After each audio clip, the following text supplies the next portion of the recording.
lot of people say, what is a home without a child? And after hearing Baby Snook's questions, they'll probably say a nice, quiet place. And speaking of nice, quiet places, when I was over in England last summer making a yank at Oxford, I ran across a little verse written, a couple hundred years ago about coffee that will interest you, Ted. And as I was drinking my Maxwell House coffee this morning at breakfast, it suddenly came back to me. Let's see, it goes something like this. A flavor like nectar, a fragrance like myrrh, yet it costs but a few pence your palate to stir. Say, just repeat that again, will you, Bob? Sure. A flavor like nectar, a fragrance like myrrh, yet it costs but a few pence your palate to stir.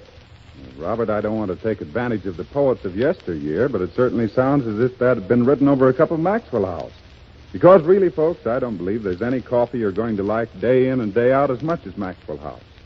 It's such a fine coffee to begin with. Choice coffees roasted and blended with all the skill of more than half a century. And that, of course, accounts for its rich, rare, mellow flavor, its tempting fragrance, and that really full-bodied goodness.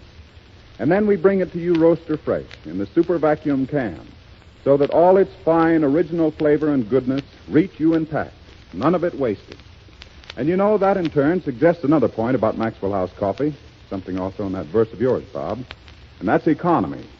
Maxwell House is truly an economical coffee because you get full flavor, full value every time. Yes, more full-flavored cups per pound of Maxwell House. Well, Ted, as one who enjoys Maxwell House coffee himself, I wouldn't say you've taken advantage of my friend the poet and his verse one bit. Only wish I'd thought of him before this. Well, thank you, Bob. Friends, just one thing more. You can get Maxwell House both in the regular grind for percolator or boiled coffee and in the special drip grind for drip pot or glass coffee maker. Now, either way, you're certain to get a mellow, fragrant cup of coffee. Coffee, as Bob Taylor said, your palate to stir. Or, as we say, coffee that's good to the last drop.